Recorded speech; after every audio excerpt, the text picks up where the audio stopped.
ഇന്ന് നല്ല ടേസ്റ്റി ആയിട്ടും ഹെൽത്തി ആയിട്ടുമുള്ള ഒരു ഈവനിങ് സ്നാക്സ് തന്നെയാണ് നമ്മളുടെ നുറുക്ക് ഗോതമ്പ് വെച്ചിട്ടുള്ള ഒരു ഉണ്ട.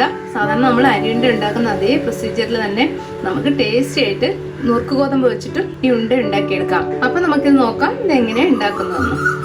അപ്പൊ ഈ ഒരു ഗോതമ്പുണ്ടയ്ക്ക് വേണ്ടിയിട്ട് ഞാൻ സൂചി ഗോതമ്പ് നന്നായിട്ട് കഴുകി വെള്ളമൊക്കെ വാലാൻ വേണ്ടിയിട്ട് വെച്ചതാണ്. അപ്പൊ എനിക്കിത് വളരെ നൈസായിട്ടുള്ള സൂചി ഗോതമ്പാണ് കിട്ടിയിരിക്കുന്നത്. അപ്പൊ ഏത് ടൈപ്പിലുള്ള സൂചി ഗോതമ്പാണെങ്കിലും മതിയാകും. ഇതിപ്പം വളരെ നൈസായിട്ടുള്ള സൂചി ഗോതമ്പാണ്. പിന്നെ നമുക്ക് വേണ്ടത് ഇതിന് ആവശ്യത്തിനുള്ള ശർക്കരയും തേങ്ങയുമാണ്. ഇപ്പൊ നമുക്ക് ആദ്യം ഈ സൂചി ഗോതമ്പ് നന്നായിട്ടൊന്ന് വറുത്തെടുക്കാം. ഇപ്പൊ ഞാൻ അടുപ്പില് ചീനച്ചട്ടി വെച്ചിട്ടുണ്ട്. ഇതിലേക്ക് നമുക്ക് ഈ സൂചി ഗോതമ്പ് ഇട്ട് കൊടുക്കാം. ഇനി നമുക്കിത് നന്നായിട്ടൊന്ന് വറുത്തെടുക്കാം. ഇപ്പൊ ഗോതമ്പെല്ലാം നല്ല ഒന്ന് പൊരിഞ്ഞു വരുന്ന ഒരു പാകമാണ്.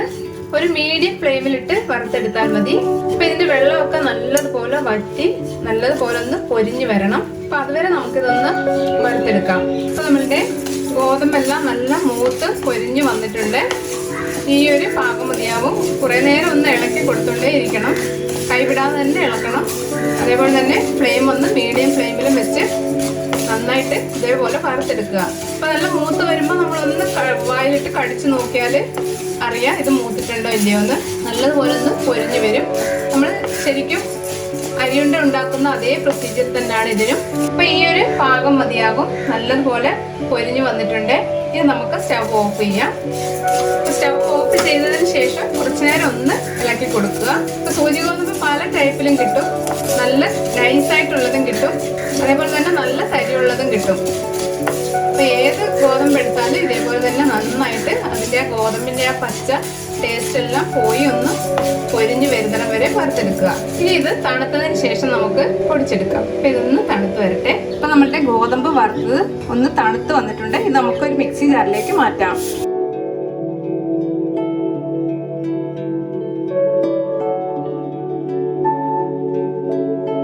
ഇനി നമുക്കിത് നന്നായിട്ടൊന്ന് പൊടിച്ചെടുത്തിട്ട് വരാം. ഇപ്പൊ ഞാൻ ഗോതമ്പ് നന്നായിട്ട് പൊടിച്ചെടുത്തിട്ടുണ്ട്. നമുക്കൊരു പാത്രത്തിലേക്ക് ഇട്ട് കൊടുക്കാം. അപ്പൊ ഇതാ ഈ ഒരു പാകത്തില് പൊടിച്ചെടുക്കുക. ഒരുവിധം നന്നായിട്ട് തന്നെ പൊടിഞ്ഞു കിട്ടണം. ഇനി നമുക്ക് ഇതേ മിക്സി ജാറിൽ തന്നെ ഈ ഗോതമ്പിന് ആവശ്യത്തിനുള്ള തേങ്ങ ഇട്ട് കൊടുക്കാം. ഞാനൊരു 1/2 കപ്പ് ഗോതമ്പാണ് എടുത്തിരിക്കുന്നത്. അപ്പൊ അതിനനുസരിച്ചുള്ള തേങ്ങയാണ് ഇട്ട് കൊടുക്കുന്നത്.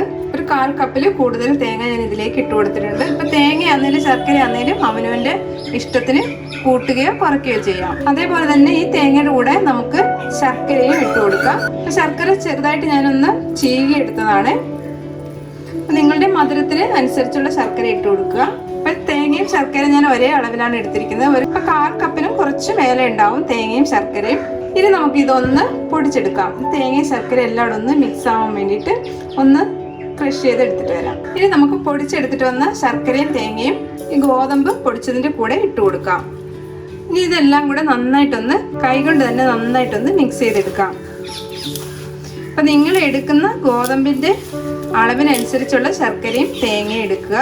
അപ്പൊ ഇങ്ങനെ ഒന്ന് മിക്സ് ചെയ്തതിന് ശേഷം തിരിച്ച് നമ്മൾ ഒന്നുകൂടെ മിക്സി ജാറിലിട്ട് ഒന്നുകൂടെ ഒന്ന് പൊടിച്ചെടുക്കാം. അപ്പൊ ഒരു 2 ബാച്ചായിട്ടിട്ട് പൊടിച്ചാൽ മതി. ഇപ്പൊ ഇതെല്ലാം കൂടെ ഒന്നുകൂടെ ഒന്ന് മിക്സ് ആവാൻ വേണ്ടിയിട്ടാണ് നമ്മൾ ഇനി ഒന്നുകൂടെ ഒന്ന് അടിച്ചെടുക്കുന്നത്. ഇനി നമുക്കിത് നല്ലതുപോലെ ഒന്ന് ഉരുട്ടിയെടുക്കാം. അപ്പൊ വലുപ്പമൊക്കെ നിങ്ങൾ തന്നെ തീരുമാനിക്കുക. അപ്പൊ നന്നായിട്ട് പ്രസ് ചെയ്തിട്ട് തന്നെ ഉരുട്ടിയെടുക്കണം. ഇതേപോലെ തന്നെ എല്ലാം നമുക്കൊന്ന് ഉരുട്ടിയെടുക്കാം.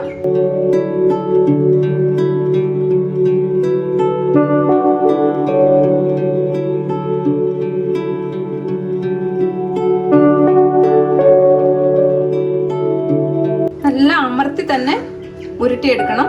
ഇതിപ്പോ ഉണ്ടയാക്കാതെ ഈ പൊടി ഇങ്ങനെ തന്നെ കഴിക്കാനും നല്ല ടേസ്റ്റ് ആണ്. ഇപ്പൊ ശർക്കര ചീകിയതും തേങ്ങയും ഡയറക്റ്റ് ആയിട്ട് ഈ പൊടിയിലേക്ക് ഇട്ട് കൊടുക്കരുത്. മിക്സിയിൽ ഒന്ന് അടിച്ചെടുത്തതിന് ശേഷമേ പൊടിയിൽ ഇട്ട് കൊടുക്കാൻ പാടുള്ളൂ. അപ്പോഴാണ് ശർക്കരയും തേങ്ങയും നന്നായിട്ടൊന്ന് കുഴഞ്ഞു കിട്ടുന്നത്. അപ്പൊ ആ നനവിലാണ് നമ്മളിത് ഉണ്ട പിടിച്ചെടുക്കുന്നത്. ഇപ്പൊ നമ്മളുടെ ടേസ്റ്റ് ആയിട്ടുള്ള ഗോതമ്പുണ്ട റെഡി ആയിട്ടുണ്ട്. അപ്പൊ എല്ലാവർക്കും ഒരേപോലെ ഇഷ്ടാവുന്ന ഒരു പലഹാരമാണിത്. അപ്പം വല്ലപ്പോഴും നിങ്ങളും ഇതൊന്ന് ട്രൈ ചെയ്യുക. അപ്പൊ ഈ റെസിപ്പി ഇഷ്ടമായിട്ടുണ്ടെങ്കിൽ ഒന്ന് ലൈക്ക് ചെയ്യാനും സബ്സ്ക്രൈബ് ചെയ്യാനും ഷെയർ ചെയ്യാനും മറക്കല്ലേ. Thank you.